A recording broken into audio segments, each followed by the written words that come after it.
nossas saudações cordiais. Estamos aqui de retorno para o canal Lições de Amor, nesse nosso quadro que visa realizar o estudo da série psicológica pelo espírito Joana de Ângeles, psicografia de Divaldo Franco. Nós atualmente estamos estudando a primeira obra dessa série, Jesus e a Atualidade. E o capítulo que hoje nos serve de tema é o de número 6, Jesus e Honra. Em tempo que os vídeos dentro do estudo da série psicológica também servirão como preleção doutrinária virtual. Daí o título Coragem de Eleger o Melhor, uma expressão que a nossa veneranda benfeitora utiliza e coloca nessa portentosa obra. Para os nossos diálogos e reflexões no estudo da série psicológica, em cada vídeo nós traremos duas citações iniciais.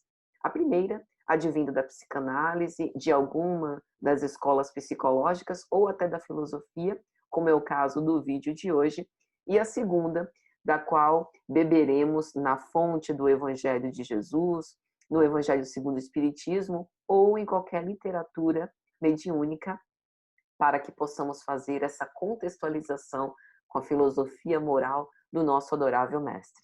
Dito isso, então, vamos começar. Hoje, a nossa primeira referência é Fundamentação da Metafísica dos Costumes, uma obra complexa de Immanuel Kant. Kant nasceu em 1724 na Prússia, numa cidade chamada Königsberg, e foi o filósofo que basicamente revolucionou a que chamamos de Revolução Copernicana, a própria filosofia. Kant se aventurou de uma maneira bastante competente a falar sobre temas metafísicos, como Deus, alma, imortalidade, liberdade, supremo bem e honra. Daí o fato de nós recorrermos a ele. Ele tinha uma particularidade, uma vocação singular de juntar a razão e os sentidos de uma forma extraordinária. Assim como Copérnico proporcionou uma grande revolução, ao invés de considerar a Terra como centro colocando o Sol, heliocentrismo, e a Terra girando em torno do Sol, Kant proporcionou algo parecido na filosofia, retirando o objeto como centro das cogitações e reflexões e colocando o sujeito. E assim, ele autorizou a subjetividade com todos os seus meandros, e isso proporcionou ver todas essas questões metafísicas a partir de um outro prisma. Na psicanálise, a gente também tem algumas referências kantianas. Por exemplo, Michel Foucault, na sua obra A História da Sexualidade, no volume 2, notadamente, O Uso dos Prazeres, ele faz esse contexto com a filosofia, o Banquete de Platão, também tem uma forte abordagem kantiana, mas nós preferimos aqui trazer a obra de Fundamentação da Metafísica dos Costumes. Em especial no trecho, a heteronímia da vontade como origem de todos os princípios ilegítimos da moralidade. Nós vamos entender a profundidade desses conhecimentos que Kant nos traz. Vamos lá. Quando a vontade busca a lei, que deve determiná-la, noutro lugar que não a aptidão de suas máximas para instituir uma legislação universal que dela proceda. Quando, por conseguinte, ultrapassando-se, busca esta lei na propriedade de algum de seus objetos, o resultado disso é sempre uma heteronímia. Neste caso, a vontade não dá a si mesma a lei. É o objeto que ele a dá, mercê de sua relação com a vontade. Essa relação, quer se apoie sobre a inclinação, quer sobre as representações da razão, não logra possibilitar senão imperativos hipotéticos. Devo fazer esta coisa porque quero alguma outra coisa. Pelo contrário, o imperativo moral, por conseguinte categórico, diz: devo proceder deste ou daquele modo, embora não queira nenhuma outra coisa. Por exemplo, segundo o primeiro impositivo, imperativo, diremos: não devo mentir, se quero continuar sendo tido como pessoa honrada.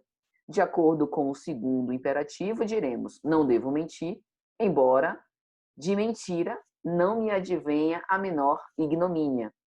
O imperativo categórico deve, pois, abstrair de todo o objeto, de maneira que este não exerça nenhum influxo sobre a vontade. Em suma, importa que a razão prática, a vontade, não se limite a administrar um interesse estranho, mas que manifeste unicamente sua própria autoridade imperativa como legislação suprema.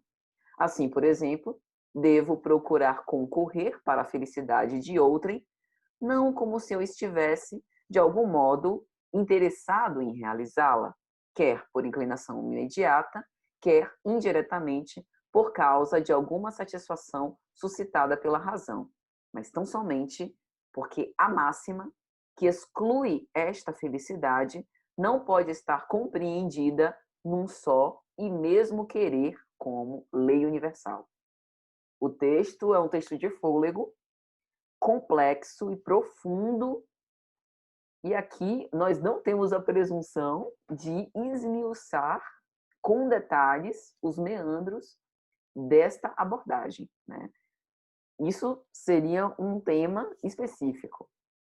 Mas aqui a gente quer falar sobre Kant no contexto de honra. E aqui a gente coloca a visão desse poderoso filósofo.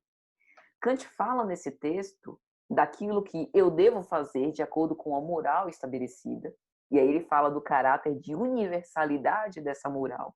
Ser bom porque eu quero ser visto como alguém bom. E aí, se a gente transportasse isso para os nossos dias odiernos, a gente poderia falar sobre a prática do bem como um grande cartão de visita social.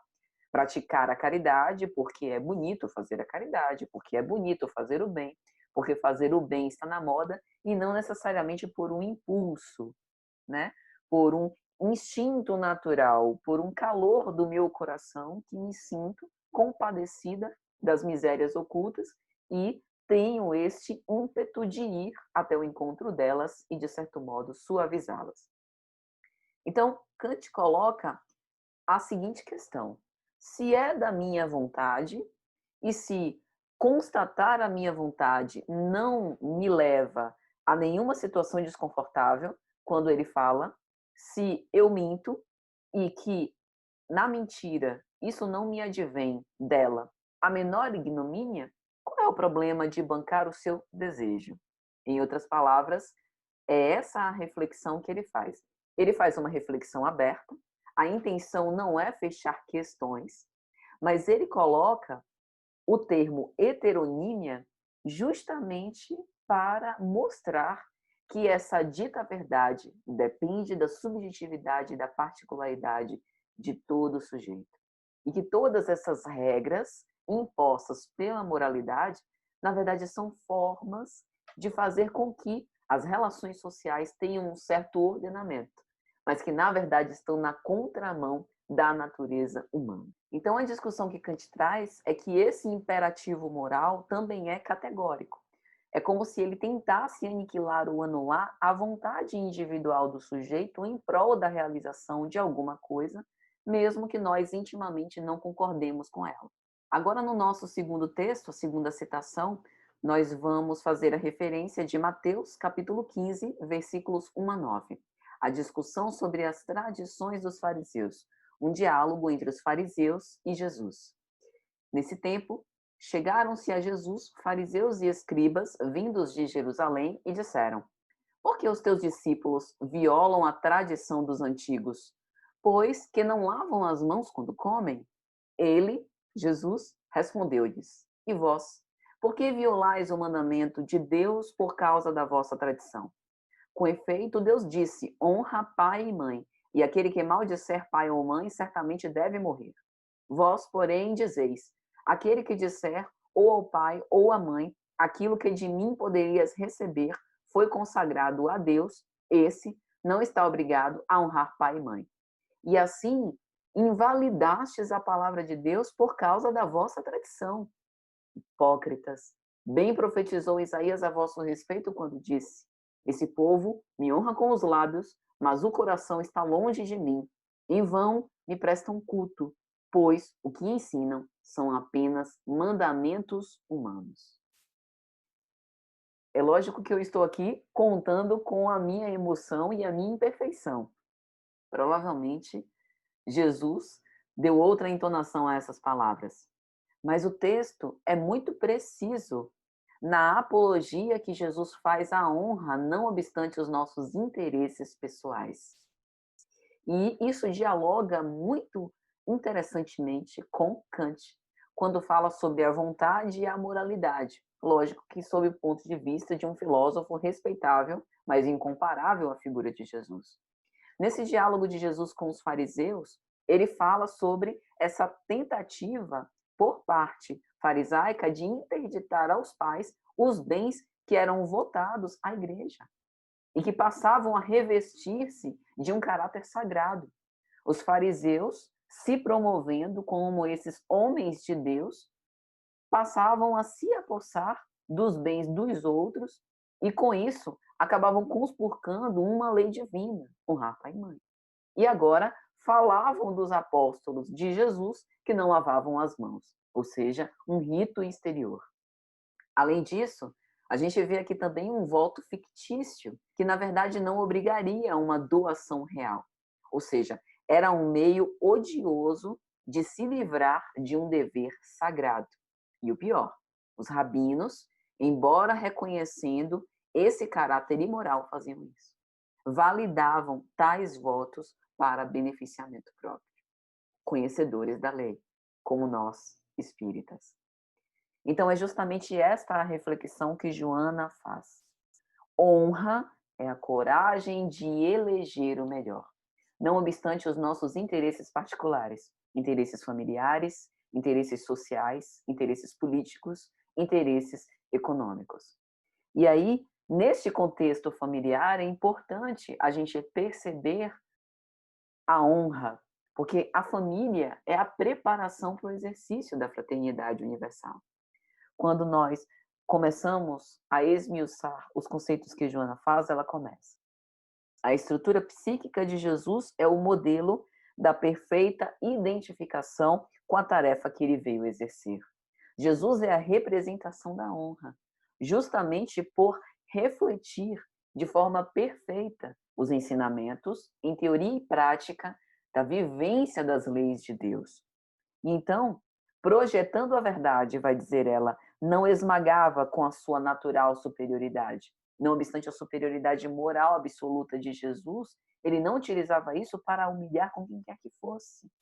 Nesse discurso aos fariseus, ao chamá-los de hipócritas, é como se a luz da verdade estivesse clarificando as sombras obscuras, os cantos escuros da personalidade daqueles indivíduos, para que eles não se endividassem ainda mais, sobretudo investidos desse poder sagrado, de conhecedores da lei de Deus. E aí ela vai dizer, Jesus sabia despertar as potencialidades jacentes em cada um, canalizando-as para as operações saudáveis, mediante cujo esforço se fruíam júbilos e plenitude. Falava de forma parabólica, a fim de deixar aquelas sementes de vida e esperança que iam germinar ao longo do tempo e dar esses frutos saborosos que hoje nos alimentam e descedentam quando nós estudamos o Evangelho. Mas falou também de forma frontal e enérgica, como nesse discurso em epígrafe, dando exemplos claros do que é o mandamento divino e do que é o mandamento dos homens. E não obstante hoje, com a doutrina espírita, de forma clara, racional, desdobrando esses conceitos que Jesus antecipou, nós ainda também utilizamos mecanismos de defesa, de fuga, de negação, procrastinando essa exigência de vivermos conforme a imortalidade, de exercermos essa honra, não obstante o custo que isso gere. Cortar da nossa própria carne, sacrificar os nossos próprios interesses, muitas vezes os interesses familiares. E aí Joana diz, para conseguir a tão sonhada e propalada liberdade interior e a emancipação, necessita de luz, do conhecimento e da coragem para entregar-se com decisão a honra dos objetivos que persegue. O tempo inteiro, Jesus nos tira da zona de conforto, relembra para nós a autonomia que nós conquistamos. Ele dignificou os indivíduos no momento em que colocou as nossas vidas nas nossas próprias mãos. Lembrou-nos do livre-arbítrio e da capacidade que cada um de nós temos de escolher os nossos caminhos, dentro dessa limitada, porém possível, liberdade relativa que foi nos concedida por Deus, a fim de que tivéssemos as nossas experiências. E aí ela diz: saber o que pretende da vida e como consegui-lo, eis o processo parto de amadurecimento pessoal. Aqui, Joana de Ângeles nos lembra a maiêutica socrática, de, à custa das nossas reflexões, ao longo das experiências, nós vamos desbordando as ideias, amadurecendo-as como se estivéssemos gestando, até dar à luz nesse processo de autodescoberta, de autoconhecimento. E o que a gente faz com este filho que nasce? Com este passado desvelado, com a realidade interior que a gente se dá conta. Nós precisamos trabalhar, educar essa criança. Aqui nessa figura metafórica, falando da descoberta de nós mesmos. Como todo parto é um processo doloroso, mas um processo, no final, de grande felicidade, quando nós vimos encaminhado de forma justa e honrada aquele que nós demos à luz. Assim também precisa acontecer conosco, em relação aos nossos sentimentos mais recônditos. E aí, Joana de Ângeles, lembrando-se do exemplo de Jesus, vai dizer: na ruptura dos laços familiares constringentes, Jesus, sem deixar de atender aos compromissos morais e sociais com o clã a que pertencia, demonstrou a grandeza da coragem que a honra pessoal lhe facultava. Tua mãe e os teus irmãos aí se encontram chamando por ti. Quem é a minha mãe? Quem são os meus irmãos? Senão aqueles que fazem a vontade de Deus. É necessário ter muita coragem para poder ser honrado. Jesus, sem descuidar dos laços familiares, pois, como dissemos, é a preparação para o exercício da fraternidade universal, e quando a família se desestrutura, a sociedade cambaleia, é o que nós estamos vendo na sociedade atual. Sem seriedade para manter os compromissos assumidos, relações fluidas, deixando filhos órfãos de pais vivos, filhos do exibicionismo, da insensibilidade, e indivíduos crescendo profundamente narcisistas e ególatras. Mas Jesus veio justamente quebrar esse panorama. Veio romper com essa linha de pensamento.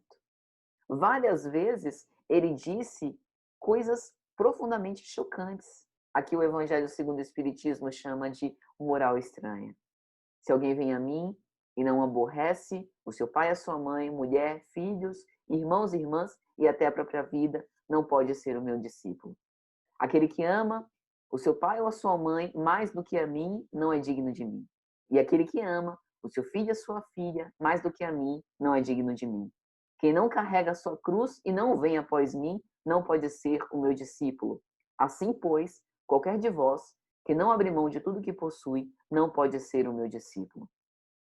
Bem se vê que essa não é uma linguagem direta, como uma apologia para que nós abandonássemos os laços familiares. Este não seria o Messias, este não seria o Cristo. Mas aqui, o contraste que passa a ideia de gradação, amar mais do que a mim. Acima dos laços consanguíneos estão os laços divinos, os laços indestrutíveis, com essa fraternidade, com essa humanidade, que nós passaremos a amar tanto quanto amamos os nossos pais, os nossos filhos, a nossa própria família. Jesus visa abominar o sistema de castas como nós vemos na Índia. Esse favoritismo, essa linhagem da família aristocrática, como nós vimos ao longo dos séculos, este orgulho da raça farisaica ou de casta, irmãos, é o meu próximo, é aquele com quem eu encontro em meio do caminho. E assim romper também com os nossos interesses ameaçados, a fim de viver essa fraternidade. Françoise Doutor, pediatra e psicanalista francesa, tem uma visão psicológica familiar muito interessante. Ela vê a família como uma dinâmica e interdependência de reações de cada familiar. Então, por exemplo, ela estuda como um elemento familiar desajustado impacta toda a família, como, por exemplo, um adicto. E visa, com a sua teoria, desconstruir infidelidades, infelicidades, para que essas relações de famílias disfuncionais possam afetar menos os sujeitos, para que nós possamos encontrar um bem-estar possível dentro dessas relações, o que contribui para que nós perseveremos com os compromissos familiares. Mas Jesus vai muito além. Jesus elege a família como esta célula máter da sociedade, como vai dizer Rui Barbosa, e diz que nós precisamos transpassar esses laços com o objetivo de nos tornarmos honrados, não como uma moral que visa ditar o que é certo e o que é errado de uma forma hipócrita, mas sim para enaltecer a nossa real essência, a nossa verdade. E assim Joana de Ângeles vai dizer: honra é a coragem de eleger o melhor.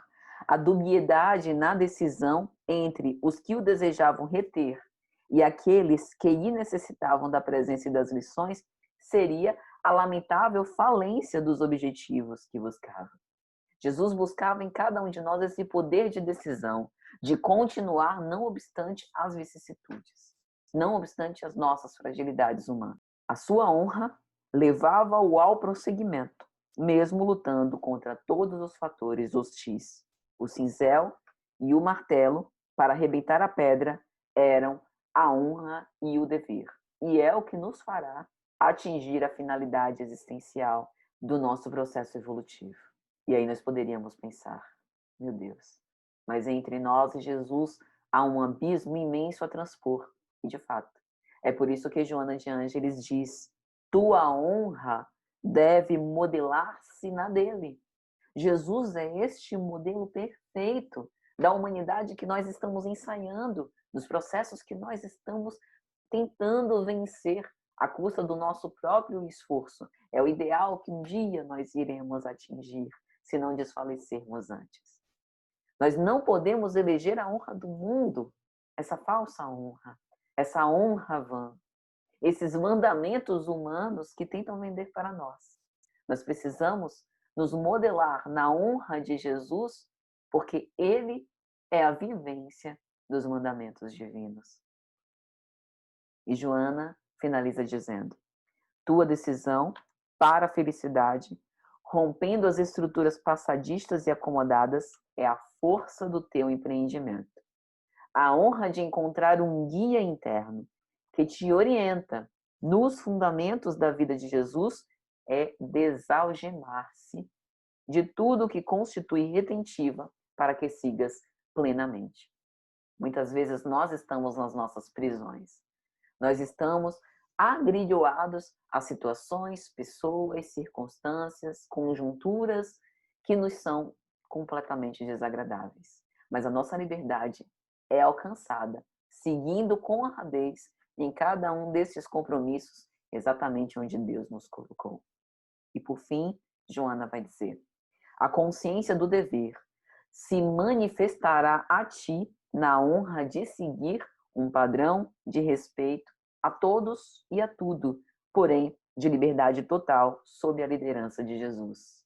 Enquanto a nossa vontade, como vai dizer Kant, que enalteceu a vontade do sujeito, enquanto ela ainda não está afinada com os propósitos sublimes do Senhor, que nós possamos modelar a nossa conduta nesse ideal de Jesus, pois assim nós estaremos certos de cumprir uma moral que vai nos conferir a tão sonhada liberdade.